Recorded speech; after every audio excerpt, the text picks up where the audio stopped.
తెలుగు, మన తెలంగాణ, మన ప్రజలు, అన్నదమ్ములు అని మీరు చెప్తున్నప్పుడు ఎందుకు పవన్ కళ్యాణ్ సభను ఎందుకు అడ్డుకున్నారు మరి? లా అండ్ ఆర్డర్ ప్రాబ్లమ్స్ వస్తుంది. పవన్ కళ్యాణ్ గారు జీవితం అంతా హైదరాబాద్లో గడిచింది కదండి. అవును, సినిమా ఇండస్ట్రీ అంతా ఇక్కడే ఉన్నాడు కదా. మా నాయకులు చెన్నారెడ్డి గారు, వెంగళరావు గారు పుణ్యం అండి తెలుగు చిత్రసీమ హైదరాబాద్కి వచ్చింది. హైదరాబాద్లో ఉంది. ఇక్కడే ఉన్నారు కదా, ఎవరు అవును, అడ్డుకున్నారు? అవును. 2 జూన్ రోజు తెలంగాణ ఆవిర్భావం రోజు వచ్చి నువ్వు సభ పెట్టి దాన్ని డిస్టర్బ్ చేసి ఏదో ఒక రకంగా సెంటిమెంట్ రాజేస్తాను, నా వెనుక ఉన్న వారికి ఏదో లాభం చేస్తానంటే అది ఎట్లా అవుతుంది? లా అండ్ ఆర్డర్ డిస్టర్బ్ కాకూడదు కదా. హైదరాబాద్ ప్రశాంతమైన అంటే వాతావరణం ఇక్కడ- కాబట్టి ఇలా ఇక్కడ- విదేశీ అది కాదు. పెట్టుబడులు వస్తున్నాయి. అది కాదండి, నటులను గౌరవిస్తారు, Definitely. వ్యాపారులను గౌరవిస్తారు, మిగిలిన అందరినీ గౌరవిస్తారు. ఒక రాజకీయానికి మీకు అడ్డొస్తేనే రానివ్వరా? నటుల్ని అంటే రాజకీయ నాయకులు గౌరవిస్తాము. కాబట్టి వాళ్ళని పవన్ రానివ్వరా? కళ్యాణ్ని నటుడిగా గౌరవిస్తాము. అదే అంటున్నా, ఇప్పటికీ రాజకీయానికి రాజకీయ ఇప్పుడు నాయకులకు కూడా ఇబ్బంది వస్తేనే రానివ్వరా? పవన్ కళ్యాణ్ గారిని నటుడిగా ఇప్పుడు గౌరవిస్తాము. కానీ రాజకీయ నాయకులుగా వారు ఇక్కడ రానివ్వరా? వచ్చి ఉసుగొల్పే మాటలు చెప్పి ఇక్కడ శాంతియుతం అంటే వాతావరణం ఖరాబ్ చేస్తారంటే ఎట్లా ఒప్పుకుంటాం? అంటే ఆయన ఒక మా కామెంట్ డ్యూటీ చేశారు. కదా లా అండ్ ఆర్డర్ పవన్ కాపాడడం. కళ్యాణ్ గారు కూడా ఒక కామెంట్ చేశారు, నన్ను తెలంగాణ కాంగ్రెస్ రానియకపోతే దక్షిణాదికి రాహుల్ గాంధీ రావద్దు అంటున్నారు ఆయన. మరి ఇవన్నీ రాంగ్ కంపారిజన్స్. పవన్ కళ్యాణ్ తెలంగాణ రావాలని ఇప్పుడు అనలే, ప్రచారానికి పార్టీ ప్రచారాన్ని రావద్దని అడ్డుకున్నారు కదా మీరు. రావద్దని అనలే. మీరు సభనే అడ్డుకున్నారు. వచ్చి రెచ్చగొట్టే ప్రసంగాలు చేసి శాంతితో ఉన్నట్టు మరి మీకు వాతావరణం ముందే ఎలా తెలుసు ఆయన రెచ్చగొడతాడని? కనబడుతుంది కదా ఆయన మాటలు బట్టి. వాతావరణం పాడు చేయొద్దు. ఉమ్, పవన్ కళ్యాణ్ గారు రేపు వస్తే మా ఇంటికి తీసుకెళ్ళి భోజనం పెడతాను నేను. అది కాదు, చిరంజీవి గారు నాకు బాగా పరిచయస్తుడు, ఒక అన్నలాగా చూసుకుంటాము. ఉమ్.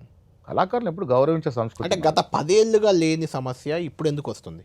రెచ్చగొడుతున్నారు. యాక్చువల్గా బీఆర్ఎస్ పార్టీ ఒక ప్రాంతీయ పార్టీ, వస్తే గిస్తే అప్పుడు రావాలి సమస్య, అప్పుడు లేని ఇప్పుడు ఎందుకు దీని వస్తుంది? వెనుక ఎవరున్నారు? ఎవరున్నారు? పవన్ మీరే చెప్పాలి. కళ్యాణ్ సభ వెనుక ఎవరున్నారు? ఎవరున్నారు? మీరే చెప్పాలి. అదృష్ట శక్తులు ఉన్నాయి కదా. ఎవరు? బీజేపీ, చంద్రబాబు అనే మీ ఉద్దేశం? లాభం ఎవరో ఒక అంటే కూటమి ఏదో కదా అది. ఏదో ఏపీలో ఆశించి కూటమి అది. చేయాలనుకున్నప్పుడు డిస్టర్బ్ కాకూడదని. కానీ ఏదైనా ఇప్పుడు పవన్ కళ్యాణ్ వచ్చినా, చంద్రబాబు వచ్చినా, రేపు బీఆర్ఎస్ వచ్చినా ఇక్కడ కాంగ్రెస్ పార్టీ సుస్థిరం. ఇలా చెప్తా ఉన్నాను. మీరు చంద్రబాబు On పొత్తు record. పెట్టుకొని పోటీ చేశారు కదా. ఎప్పటికీ మొన్న last రాజకీయ time సమ్మెకు ఎన్నికల్లో yes, 18 లో, yes. 2018 లో. మేము పోయినప్పుడు అటువంటప్పుడు పవన్ కళ్యాణ్ వస్తే అభ్యంతరం ఏంటి అంటున్నా? నేనేమంటున్నా, ఎవరు వచ్చినా మీకేం ప్రాబ్లం? అందరినీ వ్యక్తిగతంగా స్వాగతం పలుకుతాం. కానీ రాజకీయంగా ఇక్కడ ఎవ్వరికి అవకాశం లేదు. కారణం చంద్రబాబు నాయుడు రాజకీయంగా పొత్తు పెట్టుకున్నారు మీరు, మీరే పెట్టుకున్నారు. గతం అది. తెలంగాణ వచ్చాక గతం అది. ఆ. అంటే మీరు ఇవాళ చేస్తే చంద్రబాబు ఎవరితో ఉన్నారు? బీజేపీతో ఉన్నాడు. మరి మీరు చేస్తే తప్పలేదు, వాళ్ళు చేస్తే మేము తప్ప. బీజేపీతో కలుస్తామా? కలవం కదా. కలవరు. 2 రైలు పట్టాలకు కదా. సెక్యులర్ పార్టీ మాది, మతతత్వ పార్టీ బీజేపీతో కలిసి వాళ్ళు రానివ్వరా ఇడికి? రారు కదా. అసలు కుదరదు కదా. మ్మ్. బీజేపీకి మాకు ఎప్పటికీ ఫైట్ ఉంటుంది కదా, ఎప్పటికీ సిద్ధాంతపరంగా విభేదాలు ఉంటాయి కదా. ఈ రాష్ట్రంలో మళ్ళీ చెప్తాను, ఈ రాష్ట్రంలో రేవంత్ రెడ్డి గారి నేతృత్వంలో కాంగ్రెస్ పార్టీ సంక్షేమం, అభివృద్ధి ఇవన్నీ కూడా వచ్చే ఎన్నికల్లో 100 సీట్లకు తక్కువ మనం గెలిపిస్తాయి. కారణం కూడా చెప్తాను. గ్రౌండ్లో ఉన్నటువంటి కదలికలు ఆ రకంగా ఉన్నాయి. మంచి సంక్షేమం అందుతూ ఉంది, వాతావరణం ప్రశాంతంగా ఉంది, అభివృద్ధి జరుగుతూ ఉంది.